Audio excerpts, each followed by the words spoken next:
السلام علیکم ورحمۃ اللہ وبرکاتہ۔ میں آپ کے سامنے حاضر ہوں ابو طاہر شاہ نعیم الرحمن فاروقی نقشبندی، اور آپ دیکھ رہے ہیں ہمارے یوٹیوب چینل فاروقی نقشبندی کو۔ تو میرے معزز ناظرین،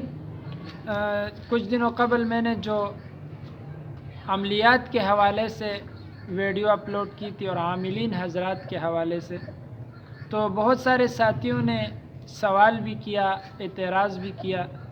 کہ آپ کا مقصد کیا ہے؟ آپ تو خود بھی ایک عامل ہو اور خاندانی عامل ہو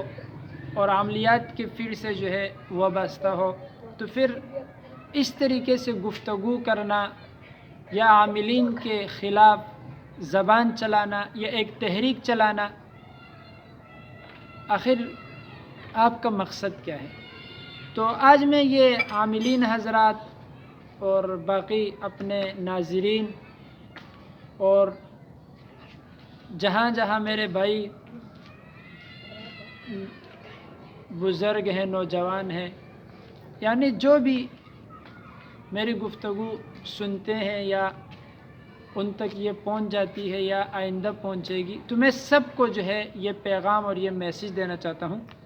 کہ دیکھیں، سب سے پہلے بات یہ سمجھنے کی کوشش کریں کہ قطعاً میرا مزاج بھی نہیں ہے اور یہ ارادہ بھی نہیں ہے کہ میں کسی عامل کو نشانہ بناؤں یا کسی عامل پر جو ہے کیچڑ اچھالنے کی کوشش کروں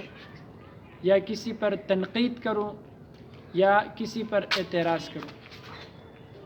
لیکن میں جو بات، جو پوائنٹ اور جو حقیقت آپ کو بتلانا چاہتا ہوں وہ یہ ہے کہ میں اس فیلڈ میں دیکھ رہا ہوں اور اس سے پہلے بھی میں دیکھ چکا ہوں، اور لوگ مجھے یہ حالات، یہ واقعات سناتے بھی ہیں اور اپنے آنکھوں سے مشاہدہ بھی کیے ہیں۔ بہت سارے عاملین حضرات سے میرا تعلق بھی ہے، بھائی بندی بھی ہے، اٹھنا بیٹھنا بھی ہے، اور الحمدللہ جو بھی شخص دین کا پابند ہو، قرآن اور حدیث کو سمجھنے والا ہو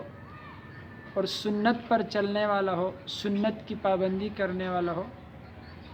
تو میں ہر ایک کو جو ہے اجازت بھی دیتا ہوں اور یہ دعوت بھی دیتا ہوں کہ آپ عملیات کو سیکھیں۔ عملیات آج کل کے معاشرے میں بہت لازمی اور ضروری ہے۔ تو بہت سارے ساتھی یہ سوال کرتے ہیں کہ آخر وجہ کیا ہے؟ تو میں کہتا ہوں وجہ یہ ہے کہ جب ایک شخص ہے وہ عملیات کے فیلڈ سے واقف ہے، اگر خدا نخواست اس کی فیملی میں یا اس کے رشتہ داروں میں، اس کے خاندان میں یا اس کے عزیز اور اقارب یا اس کی فیملی میں یا اس کے محلے میں ایسا کوئی مسئلہ درپیش آتا ہے، جادو کا مسئلہ ہے، جنات کا مسئلہ ہے، نظر بد کا مسئلہ ہے، تو اسے اس فیلڈ سے واقفیت ہوگی تو وہ سب سے پہلے کوشش یہ کرے گا کہ میں خود ہی اپنے ہاتھ سے جو ہے اس کا علاج کروں اور صحیح طریقے سے کروں اور قرآن اور حدیث کے روشنی میں اس کا علاج اور معالجہ کروں۔ لیکن اگر وہ اس کے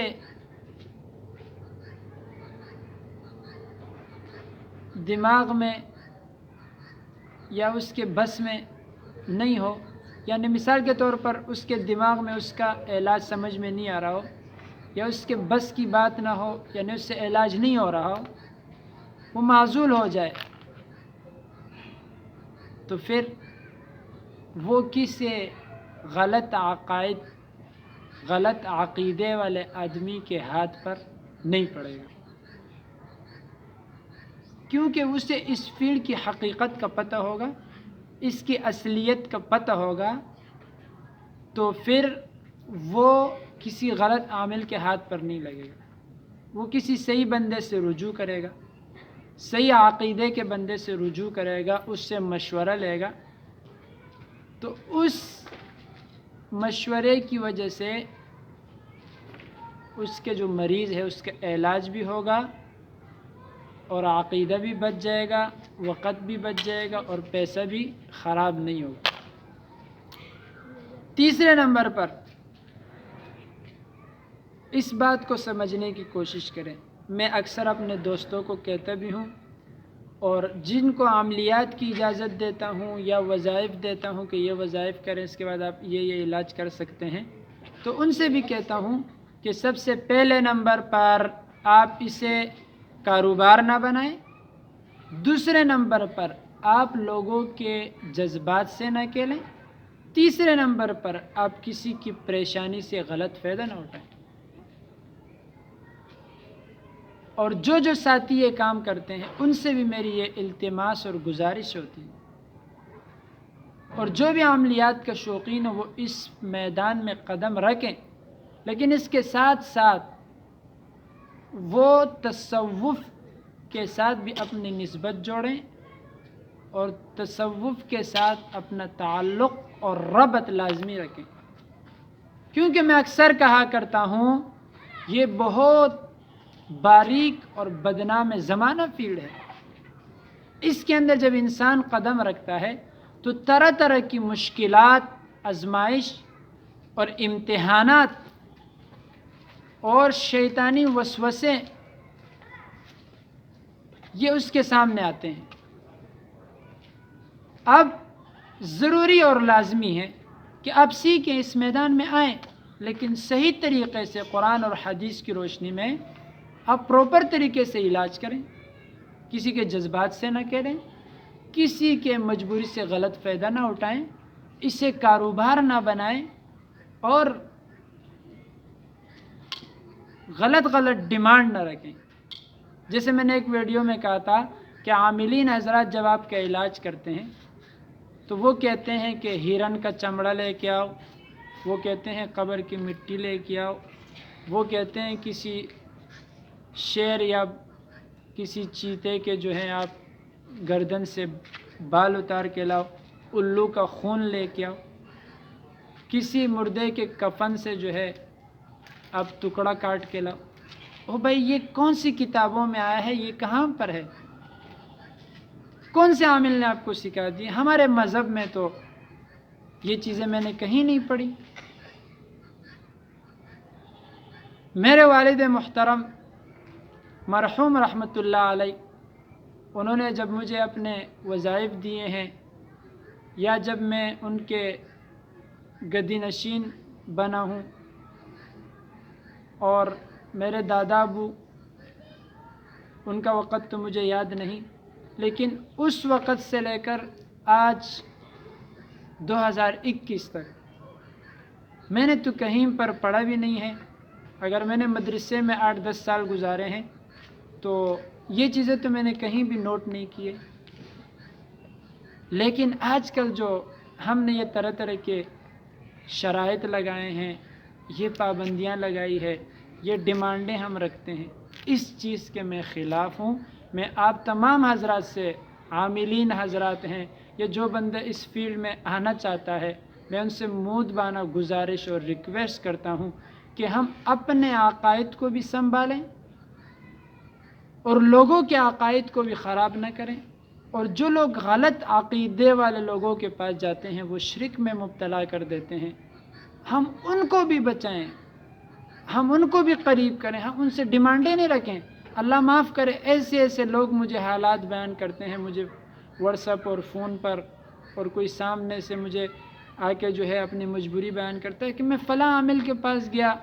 اس نے مجھ سے یہ ڈیمانڈ رکھی، اتنی ڈیمانڈ رکھی، میں اس قابل نہیں تھا، اس نے مجھے کہا کہ جاؤ پھر میں آپ کا علاج نہیں کرتا ہوں، کسی اور کے پاس جاؤ۔ تو بھائی دیکھیں، یہ انسانیت کے خلاف ہیں، اور اس بات کو بھی نوٹ کریں، میرے ساتھ یہ ہوا ہے اور تجربے پر مبنی بات ہے، انکوں کا مشاہدہ ہے، وہ آپ کے ساتھ شیئر کر رہا ہوں کہ اگر میرے پاس کوئی غیر مذہب بھی آتا ہے لیکن علاج کرنے کے لیے آیا تو ہم اسے واپس نہیں بھیجیں، اس کا علاج کریں۔ بھائی ایسے ہوا کہ غیر مذہب آیا، ہم نے اس کا علاج کیا، اللہ نے اس کو شفا دی۔ انسان کون ہوتا ہے شفا دینے والا؟ انسان کے بس میں کیا ہے؟ میں کیا ہوں؟ میں تو اپنی ناک بھی صاف نہیں کر سکتا ہوں، میں کسی کو شفا کیا دوں گا اور میں کسی کو ٹھیک کیا کروں گا؟ انسان کی کیا اوقات ہے؟ اللہ تبارک و تعالی شفا دیتا ہے اور آپ کے ہاتھ میں شفا ڈالتے ہیں، اس کے لیے ذریعہ آپ کو بناتے ہیں۔ تو پھر ہم ان لوگوں کے علاج سے انکار نہ کریں، ہم ان کا علاج کریں، ان کو دعوت دیں، ان کے ساتھ اچھے اخلاق کے ساتھ پیش آئیں۔ لیکن ہم لوگ کہتے ہیں یہ غیر مذہب ہے، اس کا علاج نہیں کرنا۔ اچھا، کوئی مسلمان آتے اس سے ایسے ڈیمانڈ رکھتے ہیں، اگر وہ اس ڈیمانڈ کو پورا نہیں کر سکتا بیچارہ، تو ہم اس کو کہتے ہیں بھائی جاؤ آپ کسی اور سے علاج کروائیں۔ بھائی جس کے پاس نہیں ہے اس کے وسائل آپ نے جو اپنی محنت کمانی ہے، جو خوشی سے آپ کو جتنا دے دے ٹھیک ہے، ہم ڈیمانڈیں کیوں رکھیں؟ رزق کا وعدہ تو میں نے رب نے کیا۔ تو لہٰذا میں ایک بار پھر تمام حضرات سے، عاملین ہو یا اس میدان میں جو قدم رکھنے والے ہو یا جو خواہشمند حضرات ہو، ان سے میری یہ مودبانہ گزارش ہے، عرض ہے، ریکویسٹ ہے کہ بھائی ان باتوں کا خیال رکھیں۔ میں عملیات کے خلاف نہیں ہوں، میں عاملین حضرات کے خلاف نہیں ہوں، یہ بھی ایک فیلڈ ہے، ایک میدان ہے، لیکن خدمت خلق کا جذبہ ہونا چاہیے۔ اگر آپ نے کسی انسان کا علاج کیا، وہ نماز نہیں پڑھ سکتا تھا، اللہ نے آپ کی وجہ سے اس کو شفا دے دی، آپ کے ہاتھ میں اللہ نے اس کے لیے شفا ڈال دیا، آپ کو ذریعہ بنا دیا، وہ جب نمازیں پڑھے گا تو اس میں آپ کا پورا حصہ ہوگا۔ اسی طریقے سے وہ قرآن پاک کی تلاوت کرے گا، اس میں آپ کا حصہ ہوگا۔ ہمارے ایسے علماء حضرات ہیں، ایسے قراء حضرات ہیں، ایسے حفاظ کرام ہیں کہ وہ تہجد کی پابندی بھی کرتے ہیں، قرآن پاک بھی یاد ہے، درس و تدریس میں بھی وہ مشغول رہتے ہیں، ان پر جادو ہو جاتا ہے۔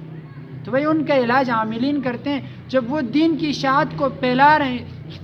درس و تدریس میں مصروف ہیں،